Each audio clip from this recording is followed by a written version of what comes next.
You ask Tiger to solve. This deals with linear equations with one unknown.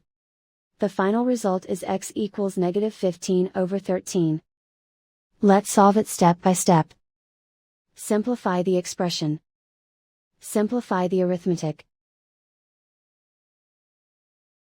Group all constants on the right side of the equation.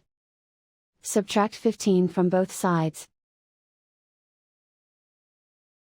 Simplify the arithmetic.